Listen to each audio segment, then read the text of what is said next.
Hi, I'm John from Tigit Motorbikes and also Chronics.com for motorbike accessories. And today I'm just going to give an overview of all of the equipment that I personally use today in my journey to get there, what I like about the stuff I have and what I also don't like about the stuff I have. And my kind of riding these days I would classify as dual sport riding. I like to go off-road, I like to push myself. I don't tend to go on the road anymore. The bike I own is a Suzuki DRZ, which is a very common and famous dual sport motorbike. So yeah, I crash sometimes and also try and learn and improve and study, motorbike techniques, that kind of stuff. So Todd's going to give me some items and I'm just going to say why I bought them and what I like about them. This one, helmet. So this is The first one is the helmet. Yeah, so the LS2 MX 473, is it? 437. 437. I bought this primarily because it's very lightweight. This helmet weighs nothing. It has an ECE rating, which means it's relatively safe. I got it for about $120. It's got a nice wide eye port, which is good. So I don't like to be restricted. I want to feel free when I'm on my motorbike. I think it's a good helmet for the job. So the downsides I've had with this helmet is it's very, very noisy going at speeds. And also when it rains, the massive Vietnamese raindrops really do hurt on the face. So I need to find a solution to that, maybe a balaclava or something. But basically cheap, quite safe, and most importantly for me, really, really light. The goggles I have on the front here are Oakley front lines. These were about something like $150. They're one of Oakley's top range ones. I've tried other goggles, but they squashed my nose. So I've always been an Oakley fanboy, and these happen to fit me. I think in Vietnam we have the Oakley, what are they called? O-frame? O-frame, which are about these ones, right. $40. But in my opinion, anything Oakley is good. I think they're a good brand, so I always roll with Oakley.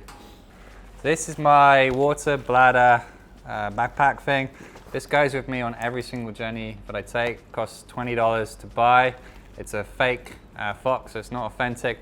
But the reason I like this is it's just so lightweight. You can see the straps, very, very thin, and it just, to me, I forget that it's even on, which I like. I find if you go up market to the more expensive ones, then with that, the straps get bigger, the bag gets heavier. This is just super simple, water bladder and 2 pockets. I never put anything inside it other than water. It goes on my back and that's it. Really cool, simple design. So these are, what was the brand of this? Scoyco. Scoyco gloves, $25. I've used these a lot. They've held up well. I find it might be my grips, but I'm taking a bit of a hit here, so I thought I'd try another brand for a while, but overall very happy with these. So there, now I've been using these shift ones, which have been great along here. And then they've got the touch phone padding, which I really like, so you can use a phone with these. But basically, I think with gloves, it doesn't really matter what you get, you just find something that feels comfortable and suits you. So like, these are about 40, these are 25, and I think gloves are something I'll continue to play around with. It's not that important. Yeah, so these Forcefield Pro Tubes. I use these on the knees and also on the elbows. So in this country, it's really, really hot. And I've always had a battle of trying to stay cool. I always go out there and overheat, dehydrate, pass out. So I've ended up just using these on most of my journeys, the knees and the elbows. Super safe CE level 2. Very, very thin, lightweight, breathable holes through the middle, and basically I forget they're even on. I absolutely love these products. Crashed a couple of times and you can kind of feel it absorb. It's like a sponge. It's amazing the way these work. So yeah, these are great. Highly recommend them. I think I'll use them for the rest of time. I just don't see myself changing off it. Is it the same? Yeah, so this is a Forcefield t-shirt, which I actually bought before the Pro Tube. The Forcefield one at least had some breathable holes in the front, but the problem is it's a t-shirt, so you've now got 2 layers on. You've got this underneath, and then you've got your t-shirt over the top, and that, despite all the airflow and breathability, makes me too hot on my long journeys. However, if I'm going out there just to practice in the field, pop some wheelies or whatever, where I'm expecting to crash, almost want to crash, then I will put this on. But for my average long journey, I just stick to the Pro Tube. The shorts. Yeah. So an item I've been experimenting with, the Pro Tube shorts. Cover the ass, cover the hips. Similar story, I tried them out. For me, too restrictive and uncomfortable for a long journey. Oh, they're not uncomfortable, I just like to be free. But if I was going to go out into the fields, practice wheelies and stuff, then I'll be putting these on. Can you wear in the inside of This? the chassis, right? Yeah, so the t-shirt in this country, again, very hot, so you want the lightest weight thing you can find. You also want long sleeves for the sun protection. This is what brands Climb. This has got breathable air holes, and then I find with this particular t-shirt, when I sweat, the evaporation really cools me down. So I very much like that. But I think the aim of the game with a t-shirt is just to find the lightest breathable material that you can find. So basically, motocross t-shirts are a good solution. Adventure pants. So these are adventure pants. Basically, the bottom goes over the boot, and that makes you look really cool.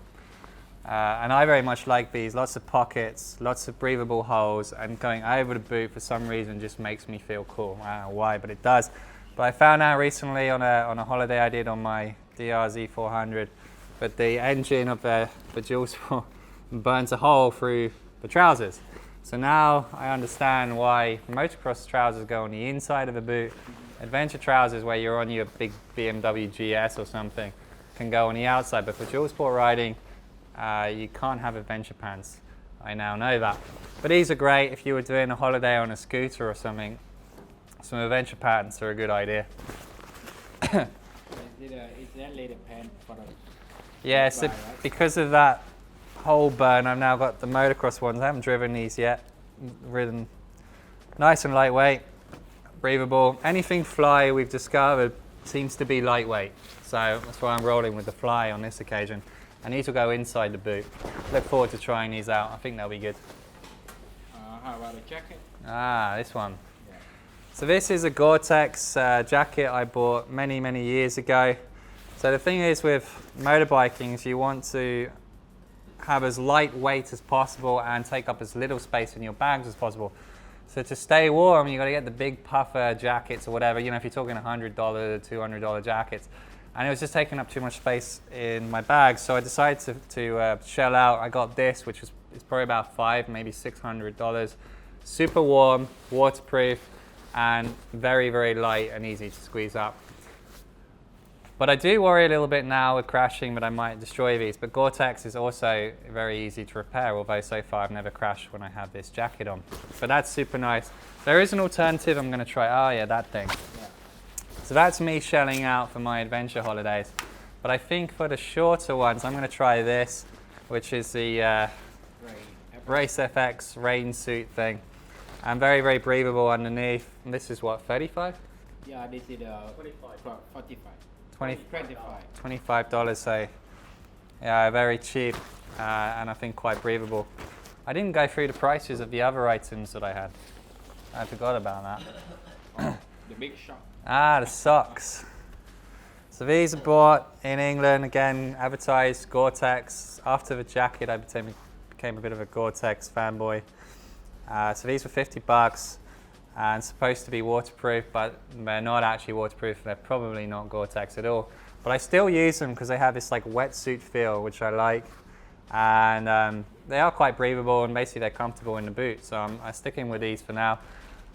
When or if these break, I'll move over to Motocross Socks because, you know, again, you want the sock to come nice and high up your leg to be comfortable in the boot.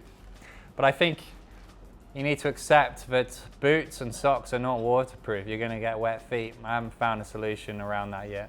Yeah. It's just part of driving a bike. $500. Really? Wow. So yeah, these are $500 knee braces.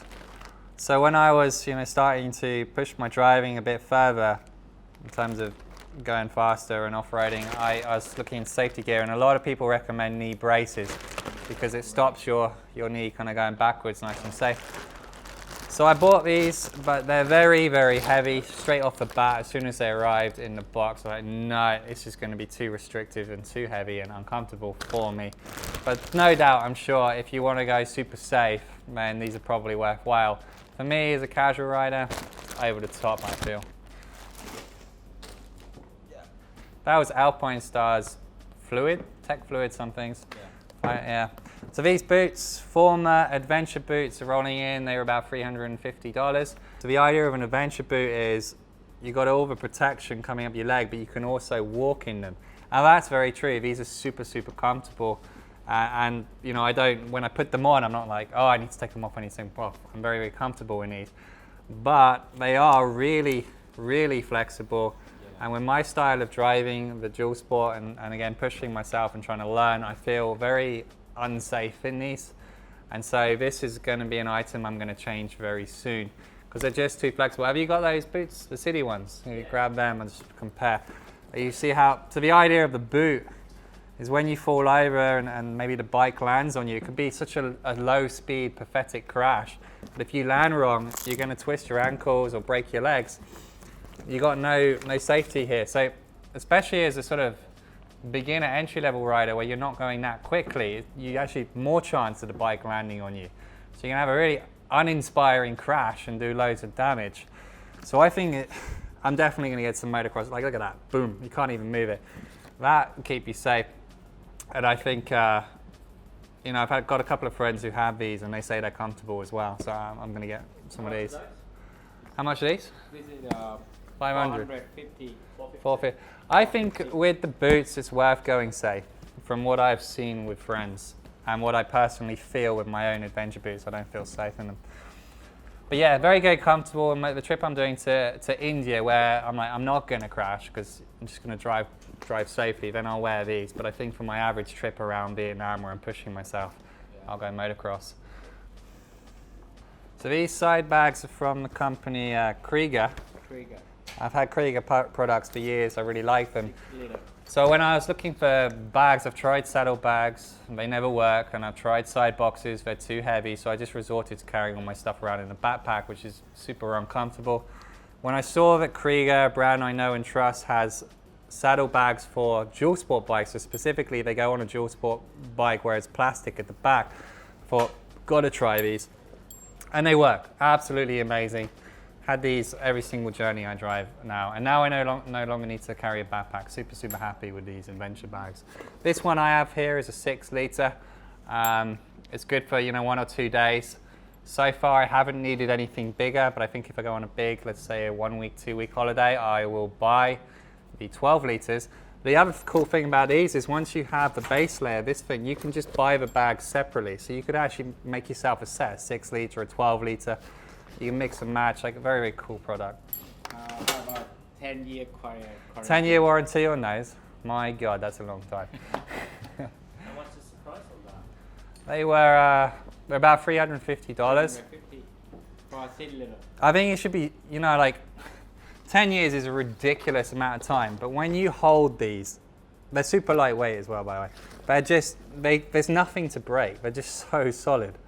When you hold other products, you can feel that they might not work, but it's just solid as a rock. I think they guarantee the 10 year for a clock. Yeah, but even they have replacement parts for this as well. So even if something does break, you can still buy stuff.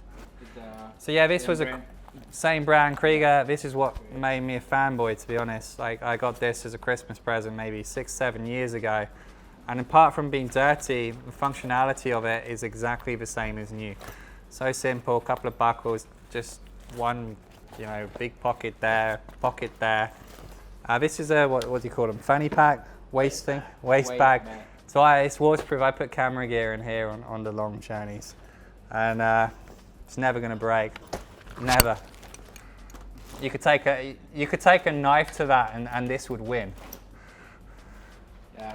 So after that, I bought the Kriega backpack. This is also recommended across various adventure sort of YouTube videos when it comes to motor. This is the bag that adventure riders choose, the Kriega one. And it's got this futuristic buckle system that's supposed to be super comfortable, takes the weight off your shoulders. I actually don't like this. I found this far too restrictive and bulky. The bag itself weighs a ton of bricks. It just, for me, didn't work. I believe it will last forever, like any Kriega product, but for me, it's just too much bulk. So now, since buying the adventure packs, I no longer use the backpack. So I don't think I'll ever take this on another motorbike holiday, but I would still use it if I was going on a hiking holiday or I need a backpack, because I know it's not going to break and it's pretty waterproof. But overall, it's just too heavy for what it is. Too heavy. Yeah, the tank bag. So the Givi Tank Bag rolling in at about $60. These are pretty good. Like, I've used them a bit, but my issue is they're magnetic, and magnetic bags fall off when you're off-roading. You can strap them down like really heavy, but there's a lot of straps. It takes a lot of work. And overall, I think for $60, this for me was just there's not enough value in it. But they're okay, you know, nice and simple, but not for off-roading. Price. Huh? $60. $60. So what do I use this? This is a $15. $15. Valid. Very simple. This goes around the handlebars and it just sits there. I forget about it. There's no bouncing around. Doesn't fall off. I put the USB charger in there, and I carry a PSI gauge with me in here as well. Maybe I'll put gloves in here. But yeah, I really like this. For $15, it's an amazing product. So with that, I use this Wolfman phone mount. That guy, Moto Wolf, sorry. Not Wolfman. Moto Wolf phone mount. That goes on the mirrors or on the handlebars. $20. Super easy to put the phone in. This is by far the best phone mount I've ever seen. And I bought much more expensive ones before. These just work and your phone's locked in. So cool. Very, very easy to use. Rock trap. Rock straps. So these days with the Kriega backpack and the Kriega side bags, I don't really have to use these anymore. But like on a holiday I'm going to do soon in India, where it's not going to be my own bike, and the bike actually comes with like side racks, so I can't use my saddle bags. Basically, they're better than bungees, super easy, they don't move around too much. I think rock straps are really good for anyone trying to tie anything to a motorbike, or just tie anything to anything at all. Really cool. I think when you buy motorbike stuff, nothing is perfect. And you got to find what works for you, like, well, your environment, whether you want to try and stay hot, stay safe, everything's a compromise. And that's part of the issue with it, but also the enjoyment of it, is finding the compromise that works for you. So I have different gear for different occasions. I have some products that I really like, some products I don't like. But overall, it's an experimentation game. It's that simple. And there's no point, in my opinion, going budget, because budget stuff just breaks. And budget stuff is hot. And that's not what you want when you're on a motorbike.